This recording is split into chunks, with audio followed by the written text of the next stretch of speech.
E além disso, além dos desafios técnicos, nós temos outros desafios que fazem com que computação autonômica seja uma visão de longo prazo. Tem a confiança das pessoas, certo? Então, imaginem o seguinte, vamos fazer aqui uma enquete. Vocês pegariam um avião em que não tem piloto? Vocês se sentiriam assim, confortáveis em voar em um avião sem piloto? Quem que ficaria legal aqui? Estou vendo um tanto de cabeça balançando, não. Estou vendo uma pessoa que levantou a mão. Duas. Sem piloto, hein? Não tem nenhum piloto para depois pegar o manche se der alguma coisa. Então falhou. É complicado, né? Então esse é um dos problemas, o primeiro problema que a gente tem. Tem que existir uma confiança, certo? Então, para poder utilizar um sistema que vai definir se eu vou chegar ou não no meu destino, tem que ser um sistema extremamente confiável. Eu não vou simplesmente pegar aquele programinha que foi feito rapidinho por uma empresa michuruca, deixar rodando lá, ó, comando meu avião e tá beleza, certo? Precisa ter uma percepção, que é uma percepção de que o sistema é confiável. E às vezes acontece que a percepção das pessoas depende também da situação. Às vezes a gente tem um sistema mais confiável do que o que existe, então eu vou instalar uma coisa que é mais segura, mas as pessoas têm a percepção de que é pior. Então, por exemplo, pegar o passaporte eletrônico. O passaporte eletrônico, ele encontrou muita resistência, né? Acabou que ele foi meio que adotado, os governos simplesmente mandaram a utilização dele e atualmente eles estão por aí em qualquer lugar. Mas ele encontrou uma grande resistência, porque todo mundo falava, poxa, mas vão poder ler os meus dados em qualquer lugar? Isso vai ser um negócio super complicado, como é que eu vou fazer? Só que o passaporte tem todos os sistemas de segurança, ele tem uma folha metálica fora, na capa, para poder proteger, evitar que não tenha leitura fácil. Então você só lê o passaporte abrindo, certo? Então acaba que você tem uma segurança muito próxima, às vezes até, na verdade até superior, né? Porque tem outras coisas no passaporte eletrônico, papel, que o passaporte eletrônico é mais seguro que o passaporte antigo de papel. Só que na nossa cabeça, na percepção do público, é o contrário. Estou colocando um chip com a minha informação. Mesmo que seja complicado de ler, que tenha várias questões de segurança, a gente tem outra percepção. Certo? Outra, questão de legislação. Como é que eu vou fazer? E aí? Vamos dizer que o navio que naufragou lá na Itália não tinha um piloto, tinha um computador controlando. E aí o navio, ele virou. Quem que eu vou culpar? Eu vou culpar a empresa, eu vou culpar a empresa, na verdade assim, tem várias empresas, né? Qual empresa que eu vou culpar? A operadora do navio, eu vou culpar o desenvolvedor. Quem que vai ser o responsável por isso aí? Certo? Outra coisa que está surgindo também, a gente está tendo muitos robôs que são robôs sem operador. Dos Estados Unidos, então, as guerras agora é videogame, né? Você está lá nos Estados Unidos com o joystick, controlando onde que você vai atirar. E esses aviões são aviões não tripulados, certo? Eles jogam bombas na região de guerra, mas se existe uma falha de comunicação, eles continuam ainda voando. Por enquanto, você sempre tem um humano que está controlando em que alvo que ele vai atirar. Agora, a gente pode ter no futuro um sistema 100% automático em que ele atira mesmo sem precisar de uma ordem humana. E aí? Como é que a gente vai fazer isso? Isso é ok, isso não é ok, certo? A gente precisa de legislações para poder definir isso, quais são as regras, quais são os limites, certo? Em que situações utilizar, em que situações não utilizar, certo? E os desafios computacionais, como eu já falei, né, rapidinho, a gente tem desafios de inteligência artificial, então nós temos que desenvolver sistemas que são sistemas inteligentes, e aí a gente vai acabar invariavelmente utilizando inteligência artificial e outras técnicas, certo? A gente tem a questão também de desenvolvimento, como que eu vou desenvolver um sistema robusto, como que eu vou desenvolver um sistema de alto desempenho, que é bem diferente de desenvolver um hardware, de desenvolver um software que simplesmente funciona, certo? A gente tem a questão também de verificação e validação. Então, uma vez desenvolvido, como que eu verifico se esse software é robusto, ele é eficiente? Como que eu falo que, olha, eu posso colocar isso aqui rodando na vida real e ele vai funcionar para todas as situações, certo? É uma afirmativa muito forte, falar eu vou utilizar esse sistema e ele vai funcionar em 100% dos casos. Então precisa de metodologias que são metodologias que a gente ainda utiliza muito pouco. Então a gente precisa de verificação formal, a gente precisa de validação da especificação. Depois tem outros vários, né, mais da computação autonômica, como por exemplo interação entre sistemas autonômicos, que depois a gente vai falar. Mas é aquela velha história, imagine que tem vários robozinhos, cada um programado para fazer uma coisa diferente, e aí eles vão tentar agir no ambiente, e como eles estão programados para fazer coisas diferentes, eles não se entendem. Então um quer ir para a esquerda, o outro quer ir para a direita, eles ficam trombando, certo? Tem que ter sistemas de interação também.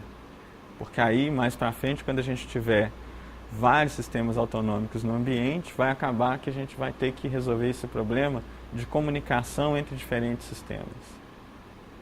E aí os sistemas vão ficar que nem pessoas. Cada um vai ter a sua opinião. E como que eu vou fazer para achar a opinião, vamos dizer assim, a melhor opinião? Como que eu vou fazer uma negociação entre eles, certo? Tudo isso vai ter que ser resolvido. Bom, então, por causa desses desafios, da questão de confiança que existe também nos sistemas autonômicos, o que a gente vê é que a computação autonômica, ela vai acontecer gradualmente. Então não vai surgir de uma hora para outra um sistema que vai ser totalmente autonômico, que vai funcionar sem intervenção humana no primeiro dia que ele foi implantado, certo? Vai acontecer uma evolução. E essa evolução vai ser interessante, porque aí a gente vai ter uma percepção melhor, os humanos vão ter uma percepção melhor dos sistemas, e os sistemas eles vão desenvolver melhor, certo? Então a primeira coisa seriam os sistemas, a questão da percepção, certo? Se eu tenho uma evolução gradual, a gente não vai chegar numa situação em que eu estou colocando um sistema que ninguém confia nele, certo? Eu não estou colocando um robô do exterminador do futuro para poder andar com a gente na rua, certo? E aí outra coisa falando de robô é interessante, né? Como que muda a questão de percepção, inclusive de cultura. O Japão tem muito desenvolvimento de robótica, certo? E o que a gente vê é que no Japão o robô ele é visto como algo bonzinho. Então o japonês ele sempre gosta de ter um robô, ele aceita muito bem o robô. Na cultura japonesa é sempre algo de alma boa o robô. Enquanto isso, né, na cultura ocidental, o robô sempre é o exterminador do futuro, é o Skynet, então é alguma coisa que sempre tem intenções maléficas a princípio, certo? Essa questão de percepção é importante. Outra coisa é a questão que a gente tem, sempre tem, né, o medo de substituição. E aí, o que vai acontecer? Eu vou perder meu emprego? Como é que vai fazer? Será que vão precisar de professor? De repente vão criar um robô que vai ser o professor autonômico. Bota ele 24 horas por dia dando aula, não tem que pagar salário, não tem que fazer nada. O professor não tira férias, só liga na tomada e resolveu. E aí? Eu vou perder o meu emprego? Então é importante também ter uma adoção gradual para que as pessoas se adaptem também. Então não chegue de uma hora para outra e eu tenho que mudar totalmente o meu paradigma, certo? Uma hora eu estou trabalhando na fábrica, montando carro, chego no dia seguinte, o chão de fábrica funciona sem humanos. E aí, o que eu vou fazer? Com o que eu vou trabalhar? Legislação, que a gente comentou anteriormente, e aí nos Estados Unidos, só para exemplificar, eles estão trabalhando a questão dos veículos não tripulados. Então, o governo americano está vendo que já tem várias empresas que querem vender veículos não tripulados, por exemplo, para agricultura ou para aplicações de segurança. Você quer monitorar de noite se alguém está entrando na sua fábrica. E ainda não existe uma legislação definindo como que vai ser isso. E aí, eu vou colocar um avião para poder voar em cima da minha lavoura, mas como que vai ser? Quais são os limites desse avião? Onde que ele vai poder circular? Qual que é a altura que ele vai poder rodar? Eu vou colocar ele em exclusão aérea com os aviões tripulados, eles vão rodar, eles vão voar na mesma altura, eu tenho que ter esse tipo de coisa, certo? E além disso, a questão de maturidade também é importante. Se eu tiver uma evolução gradual, as técnicas vão ficando cada vez mais eficientes, cada vez mais confiáveis, e eu posso desenvolver essas técnicas, certo? Eu coloco sistemas cada vez com um maior grau de autonomia, e aí eu vou vendo os problemas que vão acontecendo, eu vou refinando a técnica, vou refinando também as implementações. O que a gente viu, o que foi proposto, são 5 níveis de autonomia, que vai desde um sistema que ele é totalmente dependente de humanos, até um sistema que ele é totalmente autônomo. Então, no primeiro sistema, que é o sistema que é ali chamado de básico, o que acontece? Eu tenho um sistema computacional em que nada é feito de forma automática. O humano tem que instalar o sistema, configurar o sistema, deu um erro, ele vai lá, resolve, certo? Então, tudo é feito pelo humano. E, ainda por cima, esse sistema, ele não foi feito para ser gerenciado, ele não me dá muitas facilidades de gerenciamento, certo? Se eu tenho o computador A, eu tenho que resolver os problemas desse computador, eu tenho um segundo computador, o B, eu vou, sento no A, sento no B, as ferramentas são diferentes, o conhecimento necessário é outro, é diferente, certo? Agora, se eu pego o segundo nível, que é o nível gerenciado, o que acontece é que existe uma padronização das ferramentas de gerenciamento.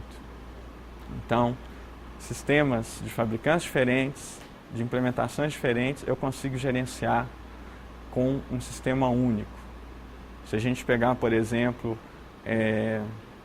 um sistema de banco de dados, que existem vários padrões, certo, de conexão, a gente pode pegar uma rede de computadores. Nas redes de computadores a gente tem um sistema de gerenciamento que é o SNMP. Então, todo sistema de redes que utiliza esse protocolo, eu posso instalar uma ferramenta SNMP e aí eu vou lá, acesso à informação, certo? E a gente pode pensar de outras formas também que eu posso garantir um gerenciamento, né? Então, eu posso definir em um hardware, que um hardware sempre vai ter uma certa conexão numa porta, e eu ligo o meu aparelho nessa porta, e sempre eu sei o que eu vou encontrar como dado ali. Então, por exemplo, eu estou fazendo o gerenciamento de um sistema elétrico, eu sei que se eu plugar o meu equipamento em qualquer sistema elétrico, ele vai funcionar. eu vou identificar os dados ali daquela rede, daquele medidor. Ok? Então aí já facilita o gerenciamento, porque eu tenho um conjunto de técnicas e de conhecimentos que os administradores têm que ter, que é um conjunto único. Eu não dependo de cada sistema, certo? E aí muitas vezes a gente ainda pode ter gerenciamento remoto. Então eu posso resolver um problema do outro lado do mundo, ok? Depois a gente tem o sistema preditivo. Então a gente já tem alguma inteligência no sistema de gerenciamento. Então existe um gerenciamento ali por trás, certo? Um sistema separado, como no nível anterior. E, além disso, esse sistema ele vai verificar o que está acontecendo e vai sugerir ações para o administrador. Quem vai executar ainda é o administrador, é a pessoa que cuida do sistema. Mas o sistema ele vai te sugerir ações. Então, o que eu vou ganhar com isso? Já tem uma análise dos problemas, das situações que já é feita pelo sistema. E aí, se eu concordo, ok, aplico a configuração que ele me propôs. Se não, aí eu vou colocar a minha configuração, certo? Então já é um avanço aí que o processo fica mais rápido. E aí muitas vezes, quando esse sistema ele vai avançando, ele vai melhorando, o que eu posso fazer? Eu já posso ter poucos técnicos que tenham um treinamento mais sofisticado, que conhecem o sistema a fundo, que são técnicos que vão resolver um problema quando a predição der errado, ou quando o sistema não conseguir propor alguma predição para você. Se não, em outras situações, eu posso ter um técnico com um treinamento, com a quantidade de horas de treinamento menor, certo? Depois, a gente tem os sistemas adaptativos. Então, nessa situação, o sistema ele já tem algumas funções que ele corrige automaticamente. Então, ele ainda não está funcionando 100% autonômico, mas, se a gente for verificar, partes dele já estão funcionando automáticos. Então, por exemplo, se a gente pegar um carro que tem controle de velocidade, ele é um carro adaptativo, porque a velocidade ele controla, ele ainda não se dirige sozinho, mas a velocidade ele já sabe controlar. Então, o que eu vou fazer? Eu vou ter só uma pessoa que vai definir, olha, o seu objetivo é esse, você vai andar a tal velocidade, e ele controla para mim, certo? E aí nesse ponto, para poder verificar se o sistema está funcionando corretamente, a gente tem por trás um sistema de log. Então eu estou registrando todas as ações do sistema, para depois, se for necessário, eu posso fazer uma auditoria e verificar qual que foi o funcionamento, o que aconteceu, por que ele funcionou errado, certo? Finalmente, no nível mais alto, é o nível autonômico. E aí no nível autonômico, como que vai funcionar? Esse sistema, ele vai operar sozinho. Então, coloquei ele para funcionar, ele vai funcionar sem nenhuma intervenção. Sem nenhuma intervenção? Sem nenhuma intervenção, não, né? Porque é aquela história, eu vou colocar um sistema para funcionar, você fala, olha, funciona aí. Eu tenho que definir, mas e aí, o que esse sistema vai fazer? Se eu tenho lá, por exemplo, um gerenciamento de bateria do meu computador, o que eu quero? Eu quero que tenha a maior vida útil da bateria, ou eu quero o maior desempenho? Certo? São coisas bem diferentes. E aí, se eu tenho sistemas maiores, eu vou ter outras questões também. Por exemplo, se eu tenho uma grande empresa e aí eu quero construir carros. Eu quero que os carros eles saiam no menor tempo possível, menor custo, com menor quantidade de peças no estoque. São coisas que são coisas complexas e que muitas vezes elas são ortogonais. Então, por exemplo, se eu quero que o carro saia o mais rápido possível, o que eu posso fazer? Eu posso procurar ter mais peças no estoque, porque aí se tiver algum problema em um componente, eu sempre tenho ali um reserva, certo? E aí eu tenho que definir, ok, o que eu quero primeiro? Eu quero primeiro que o carro tenha um baixo custo, depois que utilize o mínimo possível de estoque e depois que, vamos dizer, que ele seja o mais confiável possível. Então eu tenho que definir quais são os meus critérios aí, quais são os meus objetivos do sistema.